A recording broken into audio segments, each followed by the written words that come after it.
Hello दोस्तों, आज हम पढ़ेंगे कुछ ऐसे इंपॉर्टेंट क्वेश्चन जो आपके एग्ज़ाम में पूरी आने की संभावना है। ये क्वेश्चन जो होगा जो फाइनल एग्ज़ाम 2021 में पूछा गया था फर्स्ट सिटिंग में, राइट। यही क्वेश्चन हम सॉल्व करेंगे और इसी पैटर्न पे क्वेश्चन, इसी पर आधारित क्वेश्चन आपके एग्ज़ाम में आएंगे। तो आइए जानते हैं कौन सा प्रश्न है। पहला क्वेश्चन आपको दिख रहा होगा यहाँ पे, कह रहा है कि 7, 3, 5, 8, 6, 10, 9, 12 का माध्यिका निकालना है। माध्यिका निकालने के लिए आप लोग अच्छे से जान चुके होंगे कि माध्यिका कैसे निकाली जाती है। तो माध्यिका निकालने के लिए हमें सबसे पहले उसे बढ़ते क्रम में सजाना चाहिए, ठीक है। तो आइए देखते हैं इसे बढ़ते क्रम में सजाने पर क्या मिलेगा हमें। पहले काउंट कर लो कितना है ये, 1, 2, 3, 4, 5, 6, 7, 8, यानी कुल नंबर कितने हैं आपका 8 है। तो यहाँ पर नोट करिए, सबसे छोटा है कौन सा, तो 3। उसके बाद कौन सा है, उसके बाद है 5, फिर है 6 है, 7 है, 8, 9, 10 और 11 है, यहाँ पर 12 है। 1, 2, 3, 4, 5, 6, 7, 8 हो गया। तो माध्यिका निकालने के लिए एक काम करते हैं हम लोग कि जो बीच में आता है ना वो माध्यिका होता है। तो बीच में देखिए, इधर से 3 काटेंगे और इधर से 3 हटाएंगे तो क्या बचेगा, बीच में 2 नंबर आ रहा है।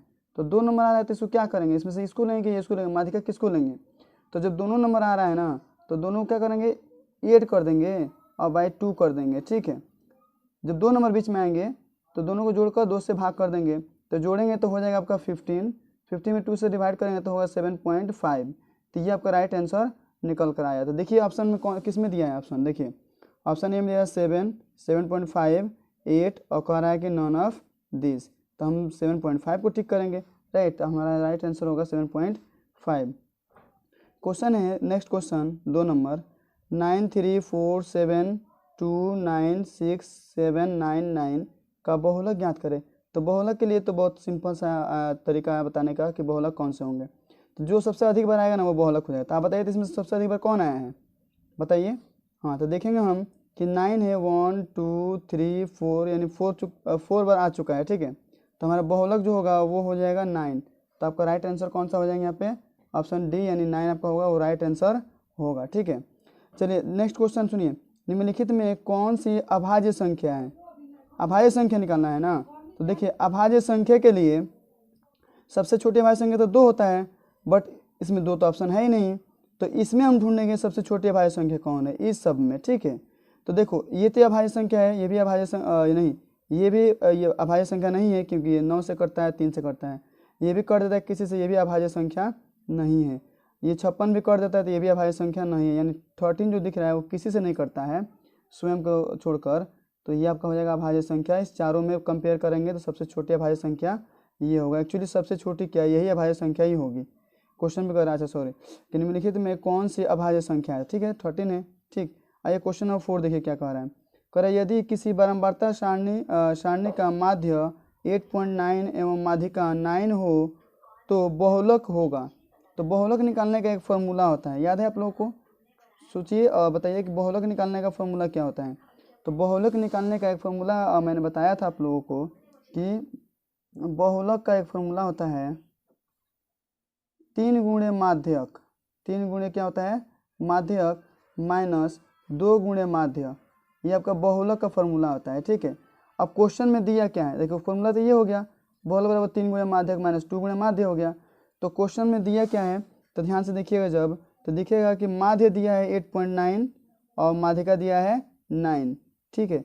तो हम यहाँ पर मान रखेंगे उसका, तो 3 गुणे माध्यिका का मान दिया है 9 और माध्य का 2 गुण लिखेंगे, 2 गुणे माध्य का मान दिया है यहाँ पे कितना दिया है, देखो तो 8.9। तो यहाँ लिखेंगे 8.9 लिखेंगे, इसको जो गुणा करके घटा दीजिएगा, आंसर आपका आ जाएगा। तो 9 3 27 हो जाएगा, माइनस इसको गुणा करिएगा तो देखिए 9 दूना 18 के 8, 1 8 से 10 दे देंगे, 9 2 8 16 और 1 8 से 17, यानी 17.8 आया। तो इसको माइनस करिएगा तो कैसे माइनस करिएगा, तो दशमलव बाद एक अंक है ना, तो यहाँ दशमलव के बाद एक जीरो दे देंगे तो पूरा हो जाएगा ये, ठीक है। तो 10 में से 8 नहीं घटेगा, 0 में से 8 नहीं घटे, हार्ट से नहीं है, तो 10 में से 8 गया तो कितना होगा यहाँ पे 2 पॉइंट दे देंगे, ये बच जाएगा आपका 6, राइट। 6 में से 7 नहीं जाएगा तो इसमें से हार्ट से नहीं है, 16 में से 7 गया तो हो जाएगा ये 9 और ये 1 बचेगा, 1 में से 1 गया तो 0, ये 9.2 आपका राइट आंसर आया। देखिए बहुत सारे बच्चे यहाँ घटाव में ना बहुत सारा गलती कर देते हैं यहाँ पे। तो पॉइंट के बाद यहाँ पर देखेंगे, पॉइंट के बाद एक अंक है तो पॉइंट के बाद एक जीरो दे दीजिएगा, फिर इसको माइनस करने की कोशिश करिएगा, गलती कभी जल्दी नहीं होगा। तो 9.2 हमारा आंसर आया। अब देखिए ऑप्शन में ढूंढते हैं ऑप्शन में क्या दिया है, इसमें दिया है कि नहीं। 7.2, 8.2 और 9.2, तो आपका राइट आंसर मिल गया यहाँ पे 9.2। ठीक है, क्लियर। उम्मीद है आप सब कोई भी बना लिए होंगे इसका, बट जो भी प्रॉब्लम होती है बच्चों को कहाँ होती है, तो यहाँ माइनस करने में थोड़ा ध्यान दीजिएगा इस पर, इसमें गलती होने के चांसेस बहुत अधिक होता है। चलिए क्वेश्चन नेक्स्ट पढ़ते हैं। क्वेश्चन नंबर 5 कह रहा है कि 19 और 25 का समांतर माध्य क्या होगा। समांतर माध्य मतलब वही माध्य निकालना है। तो समांतर माध्य निकालने का सूत्र क्या होता है, तो अब बराबरता वाला ही माध्य नहीं निकालना है। यहाँ पर क्या करना है, माध्य निकालने का मतलब सबको जोड़कर और उतना संख्या से भाग कर दीजिए, आपका आंसर जो आएगा वो राइट आंसर होगा। तो सब मतलब क्या है, इसमें दो ही अंक दिया है, 19 और 25 का समांतर माध्य पूछ रहा है। तो हम 19 और 25 को जब जोड़ेंगे, 19 और 25 को जब जोड़ेंगे तो आपका होगा कितना, बटा 2 कर देंगे, क्योंकि दो ही नंबर है तो दो सबको जोड़कर 2 से भाग कर देंगे। इन 2 नंबर है तो 2 से भाग करेंगे, 3 नंबर होता है तो 3 से भाग करते हैं। यानी होता है इसका सभी संख्याओं का योग बटा सभी संख्याओं की संख्या, राइट। तो जोड़िएगा तो कितना होगा, 9 और 5 हो गया 14, तो ये 4 हो गया, 1 कैरी, 2 और 1 3 और 1 4, 4 का 4 यानी 2/2 करेंगे तो यहाँ कट के आएगा 22। तो 22 आया, तो इन 22 आपका ऑप्शन में यहाँ पर दिख रहा है, 22 ऑप्शन नंबर बी आपका राइट आंसर हो जाएगा। ठीक है, देखिए क्वेश्चन है 6 नंबर, इसको कुछ नहीं करना है। किसी घटना ई के लिए पी प्लस पी नहीं, पी नहीं मतलब पी नॉट, यानी पी मतलब किसी घटना होने की प्रायिकता और पी नहीं मतलब किसी घटना की नहीं होने की प्रायिकता, दोनों को योग करेंगे तो क्या होता है। तो आपको याद होना चाहिए कि पी प्लस पी नॉट बराबर होता है 1, राइट। यानी कोई भी घटना हो या नहीं हो सबको ऐड करेंगे तो 1 जरूर होगा, 1 से बड़ा कभी भी नहीं होगा और 0 से छोटा भी नहीं होता। तो यानी राइट आंसर हमारा क्या हो जाएगा, ऑप्शन नंबर बी यानी 1। ठीक है, और देखिए क्वेश्चन 7 है कि 2 सिक्के के उछालने में 2 शीर्ष आने की प्रायिकता क्या होगी। जब 2 सिक्के उछालेंगे एक बार में तो घटना कुल कितने होंगे, या तो हेड आएंगे, या तो हेड आएगा, या तो हेड आएगा और नहीं तो टेल आएगा, और फिर नहीं तो हेड नहीं तो फिर टेल। इन 2 सिक्का हुआ तो हेड और टेल रहता है, यानी चित या पट। तो ये चित या पट दोनों एक साथ फेंकेंगे तो कुल घटना कितनी होंगी, या 4 होगी। हमको एक लाना है, क्या लाना है हमको, शीर्ष आने की प्रायिकता क्या होगी, तो एक ही ना कोई आ सकता है, तो लिख देंगे हम 1/4। ये आपका राइट आंसर हो जाएगा। तो आपका ऑप्शन नंबर डी जो है वो राइट आंसर हो जाएगा। ठीक है, क्वेश्चन नेक्स्ट है, ये क्वेश्चन है, ये थोड़ा रफ करना पड़ेगा। रफ क्या, हाइट एंड डिस्टेंस का क्वेश्चन है, काफ़ी इजी है, आप बना लीजिएगा, ट्राई करिएगा बनाने का। चलिए इसको मैं होमवर्क के रूप में आप लोग दे रहा हूँ, सो कर लीजिएगा। हाइट एंड डिस्टेंस का है, यदि किसी ऊर्ध्वाधर स्तंभ की ऊंचाई जमीन पर उस स्तंभ की छाया की लंबाई की √3 गुनी है तो सूर्य का उन्नयन कोण ज्ञात है, कोण यानी थीटा का मान निकालना है। ठीक है, तो आप इसको बनाने की कोशिश करिएगा। ठीक, नहीं बने तो कमेंट बताइएगा, मैं इसको सॉल्व करके भेज दूँगा आपको। ठीक है, थोड़ा बनेगा, थोड़ा टाइम लगेगा इसमें, ये ऑब्जेक्टिव क्वेश्चन पढ़ रहे हैं तो हम लोग आगे बढ़ते हैं। ठीक है, वैसे भी 100 क्वेश्चन देगा एग्जाम में, तो आप चाहो तो किसी को भी छोड़ सकते हो, स्किप कर सकते हो। क्वेश्चन नंबर 9 पढ़ेंगे हम लोग। यदि ए और बी अभाज्य संख्या है, अभाज्य संख्या मतलब किसी से नहीं कटेगा वो, तो लॉसा ए एंड बी क्या होगा, है ना, यानी ए बी का लॉसा क्या होगा। देखिए अभाज्य संख्या का मौसा तो हमेशा 1 होता है, लेकिन लॉसा पूछे मतलब किसी से कटेगा नहीं। मान लीजिए 2 और 3 है, तो 2 और 3 का लॉसा यानी एलसीएम क्या होगा, तो दोनों को मल्टीप्लाई करते हैं 6 हो जाता है। तो वैसे ए और बी दिया, अभाज्य संख्या ऑलरेडी है ये, तो इसका आंसर हो जाएगा ए एंड बी, यानी मल्टीप्लाई करेंगे तो ए इंटू बी हो जाएगा। तो ए इंटू बी यानी सी ऑप्शन नंबर आपका राइट होगा, राइट। क्वेश्चन नंबर 10 है, निम्नलिखित में से कौन किसी घटना की प्रायिकता नहीं हो सकती है। तो किसी भी घटना की प्रायिकता कौन नहीं होती, बताइए आप, चारों में से बताइए। 1/3, 0.3, 33% और 7/6, कौन सा किसी घटना की प्रायिकता नहीं होगी, बताइए। तो हम जानते हैं कि किसी भी घटना की प्रायिकता 1 से बड़ी नहीं हो सकती है और 0 से छोटा कभी भी नहीं हो सकता है। तो 1/3 का मतलब हुआ कि 1 चीज़ में 3 भाग बांटेंगे, यानी 1 से छोटा होगा, यानी माइनस में भी नहीं आएगा, तो ये आपका होगा 0.3 मतलब 30 पार्ट है, ये 100 का 30 पार्ट है, तो ये भी आपका प्रायिकता होगी।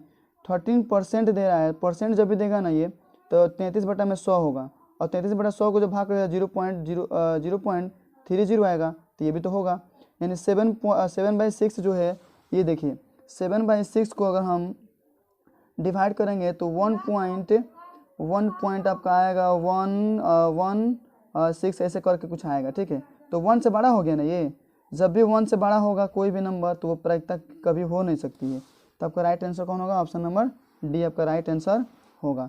क्वेश्चन है नेक्स्ट 11 नंबर की संख्या 2.13 113 1113 1111113 ... है, तो देखिए कभी भी ऐसे क्वेश्चन आएंगे और रिपीट होगा तो परिमेय हो सकता है, लेकिन रिपीट ये नहीं हो रहा है ना, ये एक्चुअली बढ़ता जा रहा है। यहाँ पर 13, यहाँ पर 113 हो गया, यहाँ पर 1113 हो गया, यानी बढ़ रहा है, ये रुक नहीं रहा है, शांत भी नहीं हो रहा है। तो ये हो जाएंगे ऐसे संख्याओं को हम लोग कहते हैं हमेशा अपरिमेय संख्या। ठीक, क्वेश्चन नंबर नेक्स्ट है 12 नंबर, सभाज्य संख्याओं का मौसा क्या हुआ। सभाज्य संख्या वही मतलब अभाज्य संख्या, तो इसका मौसा पूछ रहा है ना। जैसे मैंने पहले बताया आपको, क्वेश्चन नंबर 9 ने बताया कि अगर लसाअ पूछे तो दोनों संख्या का गुणा कर देंगे, अगर अभाज्य संख्या पूछे तो, है ना। लेकिन अगर इसमें पूछ रहा है मौसा, तो दो अभाज्य संख्याओं का मौसा जो होता है ना, वो होता है आपका कितना, 1। तो 1 हो गया यहाँ पे, ऑप्शन में बी आपका राइट आंसर हो गया। क्वेश्चन है नेक्स्ट 13 नंबर, यदि m एक धनात्मक पूर्णांक है तो धनात्मक विषम पूर्णांक का रूप होगा। m क्या है, धनात्मक पूर्णांक, ध्यान दीजिएगा, धनात्मक पूर्णांक कह रहा है, तो और पूछ रहा है विषम पूर्णांक का रूप क्या होगा। विषम मतलब कोई एक सम होगा तो एक विषम उसमें जोड़ेंगे तभी तो विषम आएगा। यहाँ देखेंगे ये सम है 4m और ये सम है, तो ये विषम कभी नहीं हो सकता है। ये भी सम है, ये भी सम है, तो ये विषम नहीं हो सकता है। ये सम और ये विषम दोनों मिलकर आएगा, कभी भी कैसे भी करिएगा ना तो ये विषम ही होगा। राइट आंसर आपका ये हो जाएगा। ये सम में कोई विषम संख्या जोड़ेंगे तो हमेशा जो प्रतिफल निकलेगा, जो मान निकलेगा, वो हमेशा विषम पूर्णांक ही निकलेगा। ठीक है, तो आपका आंसर नंबर होगा सी, राइट आंसर। ठीक, चलते हैं नेक्स्ट क्वेश्चन में, जानते हैं कौन सा क्वेश्चन है। ये क्वेश्चन तो आपको काफ़ी इजी होगा, आप लोग बता सकते हो कि रैखिक बहुपद के शून्य की संख्या कितनी होती है। अब रैखिक बहुपद है तो रैखिक बहुपद के शून्य की संख्या 1 होगी। अगर द्विघात होता है तो आप 2 होते, त्रिघात होता है तो 3 होते। ठीक है, रैखिक पूछ रहा है मतलब तो 1 होगा इसका शून्यकों की संख्या। ये क्वेश्चन 15 नंबर है, इसका शून्य ज्ञात करना है, यानी द्विघात बहुपद है। आप फैक्टर करके या द्विघाती सूत्र का प्रयोग करके आप इसको निकाल लीजिएगा। ठीक है, 2 आएगा मान, 2 में से किसी एक को निकाल लीजिएगा, या चाहो तो आप हिट एंड ट्रायल विधि से कर सकते हो। इसमें से ऑप्शन को मान रखो, इसमें अगर सबको जोड़ने करने पर बराबर अगर 0 आ जाएगा तो समझ जाएगा कि आपका राइट आंसर हो जाएगा। जैसे 1 रखेंगे इसमें, मैं ऐसे ही कर दे रहा हूँ, देखिए ध्यान से। तो 1 का स्क्वायर 1 होगा, 1 में 2 से गुणा करेंगे तो 2 हो जाएगा, 2 हो जाएगा, माइनस से 3 अगम 3 हो जाएगा, -5। तो 2 और -3 और -5 तो दोनों जुड़ जाएगा, तो -8 में से 2 जाएगा तो -6, यानी 0 नहीं है, तो एक आपका ये आंसर नहीं हो सकता है। -1 रखिएगा तो देखिए यहाँ पर तो हो जाएगा प्लस रहे, माइनस है प्लस स्क्वायर तो प्लस ही होता है, तो 2 हो जाएगा। यहाँ पर हल करेंगे तो ये माइनस से ये 3 क्या हो जाएगा, प्लस हो जाएगा, माइनस है ये माइनस तो ये हो जाएगा प्लस। तो 2 3 5 और -5 यानी 0 आ गया। राइट आंसर आपका कौन सा हो जाएगा, ये हो जाएगा। हिट एंड ट्रायल विधि से मान रख देखिएगा, इसमें एक्स का मान रखिएगा, देखिएगा 0 आ गया तो समझ आपका आंसर राइट आंसर वही हो जाएगा। ठीक है, क्वेश्चन नंबर है नेक्स्ट क्वेश्चन है ये वाला, तो इसको भी आप थोड़ा देखिए, क्वेश्चन थोड़ा बड़ा टाइम ज़्यादा लग रहा है, तो आप इसको भी करने की कोशिश करिए। देखिए मैं क्वेश्चन दिखा दे रहा हूँ, आप ट्राई कीजिएगा क्या होगा। ठीक है, एक्चुअली कुछ है नहीं, कह रहा है कि px का घात 6 है और gx का घात कितना है, 2 है, तो px बटा में gx का मान क्या होगा, px बटा gx, यानी 6 दिया है px का मान, 6 दिया है px का मान, और gx का मान दिया है कितना, 2 दिया है। ठीक है, तो हम क्या करेंगे, 2 से 6 में भाग कर देंगे, क्योंकि यहाँ px बटा में gx को आ रहा है, तो 6 में px मान 6 है और gx मान 2 है, तो भाग करेंगे तो कितना आंसर आएगा, 3 आएगा। तो आपका राइट आंसर हो जाएगा सी, यानी 3। काफ़ी इजी क्वेश्चन है, क्वेश्चन बड़ा है बट आंसर से बहुत सिंपल है। फिर यही कह रहा है कि यहाँ पे बहुपद 6x² - 11x + 3 के शून्यकों का योग होगा। योग मतलब अल्फा प्लस बीटा, तो ये आपका ए का मान है, ये बी का मान है और ये सी का मान है। पढ़े होंगे ना अल्फा प्लस बीटा क्या होता है, तो अल्फा प्लस बीटा यहाँ देखिए शून्यकों का।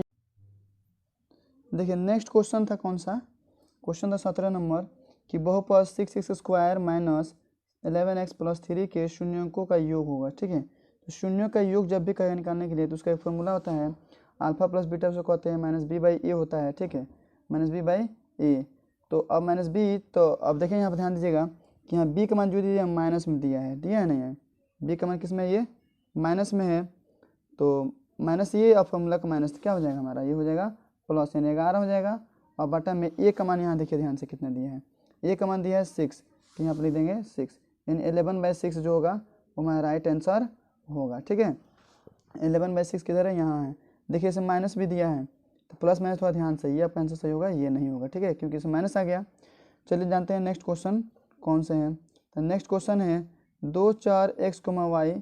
चलो इसको मैं छोड़ दे रहा हूँ, स्किप कर दे रहा हूँ, ये भी क्वेश्चन थोड़ा समझाना पड़ेगा। ठीक है, चलिए आगे बढ़ते हैं हम लोग कि रैखिक समीकरण युग में 2x + 3y = 5 एवं 4x + 6y = 15 के कितने हल होंगे।